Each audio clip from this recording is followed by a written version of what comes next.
Hi friends, എല്ലാവർക്കും നമസ്കാരം. എല്ലാവരും സുഖമായിട്ട് സേഫായിട്ടൊക്കെ ഇരിക്കുന്നുണ്ടെന്ന് വിശ്വസിക്കുന്നു. ഞാനിവിടെ സുഖമായിട്ടൊക്കെ ഇരിക്കണം. ഇന്ന് ഞാൻ നിങ്ങളോട് ഷെയർ ചെയ്യുന്നത് ഒരു ഡെസേർട്ടിൻ്റെ റെസിപ്പിയാണ്. നമുക്കൊരു 10 മിനിറ്റ് കൊണ്ട് വളരെ ഈസി ആയിട്ട് ചെയ്തെടുക്കാൻ പറ്റുന്നൊരു മാംഗോ കസ്റ്റേർഡിൻ്റെ റെസിപ്പിയാണ്.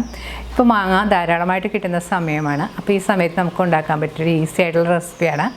നല്ല ടേസ്റ്റിയുമാണ്. അപ്പോൾ നിങ്ങളൊന്ന് ട്രൈ ചെയ്ത് നോക്കുക. ട്രൈ ചെയ്ത് നോക്കിയിട്ട് നിങ്ങളുടെ അഭിപ്രായം കമൻറ്റ് ബോക്സിൽ മറക്കരുത്. നിങ്ങളുടെ ഫ്രണ്ട്സായിട്ടൊക്കെ ഷെയർ ചെയ്യുക. അപ്പോൾ നമുക്ക് ഈ മാംഗോ കസ്റ്റേർഡ് ഉണ്ടാക്കാൻ തുടങ്ങാം.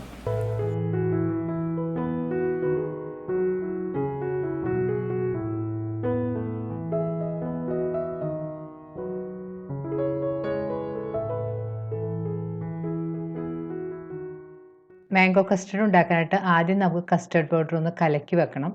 അതിനായിട്ട് ഞാനിവിടെ എടുത്തിരിക്കുന്നത് 4 ടേബിൾ സ്പൂൺ കസ്റ്റേർഡ് പൗഡറാണ്. കസ്റ്റേർഡ് ഉണ്ടാക്കാൻ ആവശ്യമായ പാലാണിത്. ഞാനിവിടെ എടുത്തിരിക്കുന്നത് 1/2 ലിറ്റർ പാലാണ്.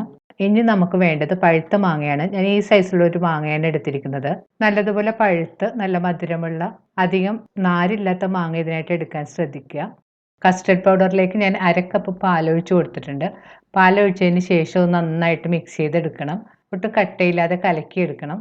കലക്കിയെടുത്ത കസ്റ്റേർഡ് പൗഡർ നമുക്ക് മാറ്റി വെക്കാം. മാങ്ങ ഞാൻ കഷ്ണങ്ങളായിട്ട് മുറിച്ച് വെച്ചിട്ടുണ്ട്. അത് നമുക്ക് മിക്സിയുടെ ഒരു വലിയ ജാറിലേക്ക് ഇട്ട് കൊടുക്കാം.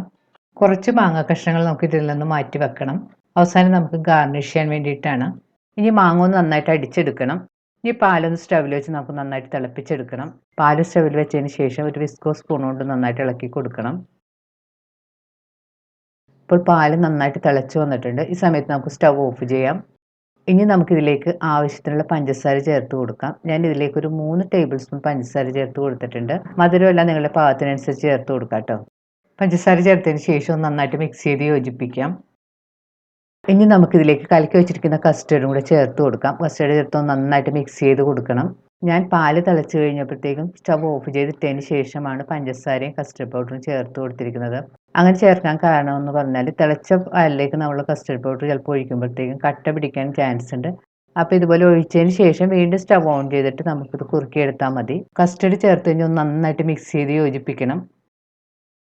പഞ്ചസാരയും കസ്റ്റേർഡ് പൗഡറും കൂടെ പാലിൽ നന്നായിട്ട് മിക്സ് ചെയ്തെടുത്തതിന് ശേഷം നമുക്ക് സ്റ്റവ് ഓൺ ചെയ്ത് കൊടുക്കാം. ഇനി ഇതൊന്ന് നന്നായിട്ട് ഇളക്കി കൊടുക്കണം. കസ്റ്റേർഡ് നന്നായിട്ട് തിളച്ചൊന്ന് കുറുകി വരണം. ഈ സമയത്ത് ടേസ്റ്റ് ചെയ്ത് നോക്കിയിട്ട് മധുരം കുറവാണെന്ന് തോന്നുകയാണെങ്കിൽ കുറച്ച് മധുരം കൂടെ ചേർത്ത് കൊടുക്കാം കേട്ടോ. ഇപ്പോൾ കസ്റ്റേർഡ് നന്നായിട്ട് തിളച്ച് കുറുകി വന്നിട്ടുണ്ട്. ഈ സമയത്ത് നമുക്ക് സ്റ്റവ് ഓഫ് ചെയ്യാം. ഇതിലേക്ക് നമുക്ക് 1/2 ടീസ്പൂൺ വാനില എസൻസോ അല്ലെങ്കിൽ ഏലക്കാപ്പൊടിയോ ചേർത്ത് കൊടുക്കാം. ഞാൻ ഇതിലേക്ക് 1/2 ടീസ്പൂൺ വാനില എസൻസാണ് ചേർത്ത് കൊടുത്തിരിക്കുന്നത്. വാനില എസൻസ് ചേർത്തതിന് ശേഷം നന്നായിട്ട് മിക്സ് ചെയ്ത് യോജിപ്പിക്കാം. ഇനി കസ്റ്റേർഡ് ഒന്ന് തണുക്കാനായിട്ട് നമുക്ക് മാറ്റി വെക്കാം.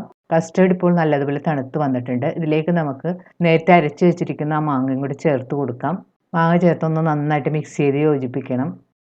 ഈ സമയത്തും ടേസ്റ്റ് ചെയ്ത് നോക്കിയിട്ട് മധുരം കുറവാണെന്ന് തോന്നുകയാണെങ്കിൽ നമുക്ക് കുറച്ച് പഞ്ചസാര ചേർത്ത് കൊടുക്കാം.